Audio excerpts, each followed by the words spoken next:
ಅದು ಬರಗಾಲಕ್ಕೆ ತುತ್ತಾದ ಜಿಲ್ಲೆ. ಕುಡಿಯೋ ನೀರಿರಲಿ, ಹುಲ್ಲು ಕಡ್ಡಿ ಕೂಡ ಹುಟ್ಟದಷ್ಟು ಭೀಕರ ಬರ ಆ ಜಿಲ್ಲೆಯನ್ನ ಆವರಿಸಿದೆ.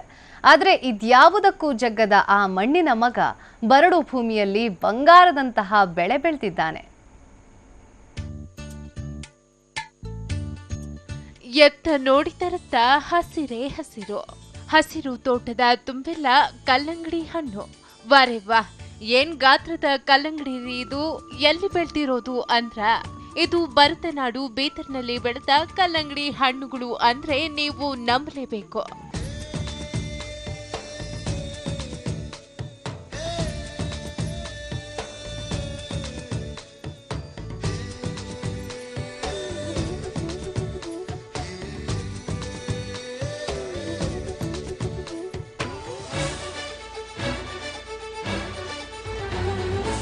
ಹೌದು, ಬೀದರ್ ಜಿಲ್ಲೆ ಔರದ್ ತಾಲೂಕಿನ ನಾರಾಯಣಪುರ ಗ್ರಾಮದ ರೈತ ಸಲೀಂ ಬರಡು ಭೂಮಿಯಲ್ಲಿ ಕಲ್ಲಂಗಡಿ ಬೆಳೆದು ಕೈ ತುಂಬಾ ಕಾಸೆ ಎಣಿಸುತ್ತಿದ್ದಾರೆ.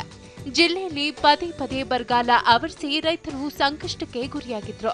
ಎಲ್ಲಾ ರೈತರಂತೆ ಸಲೀಂ ಸಹ ಬರದ ಬೇಗೆಯಲ್ಲಿ ಬೆಂದವ್ರೆ.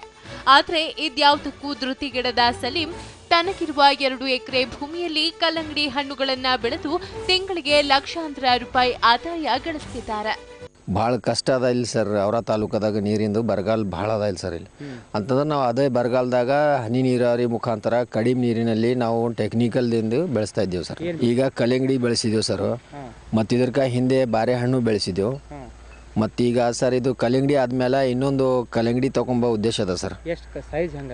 ಸೈಜು ಸರ್ ಈಗ 4 kg, 3.5 ಇಂದ 4 kg ವರೆಗೆ ಅದ ಸರ್.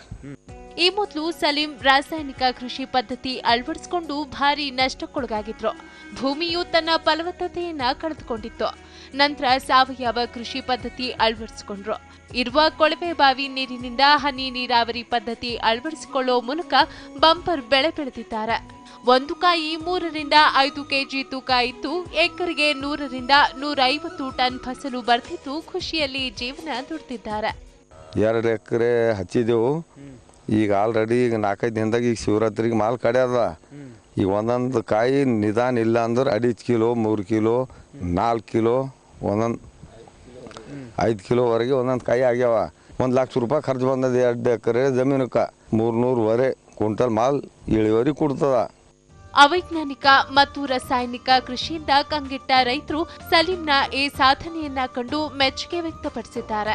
ರಾಸಾಯನಿಕ ಯುಕ್ತ ಕೃಷಿಯಿಂದ ಸಾವಯವದತ್ತ ಮುಖ ಮಾಡಿದ ಸಲೀಂ ಮುಂದೆ ಕಂಡದ್ದು ಯಶಸ್ಸಿನ ಹಾದಿಯೇ. ಸದಾ ಕಬ್ಬು ಬೆಳೆದು ಕೈ ಸುಟ್ಕೊಳ್ತಿದ್ದ ಗಡಿ ಜಿಲ್ಲೆಯ ರೈತರಿಗೆ ಸಲೀಂ ನಿಜಕ್ಕೂ ಮಾದರಿ ರೈತನೇ. ಸುರೇಶ್, TV9 ಬೀದರ್.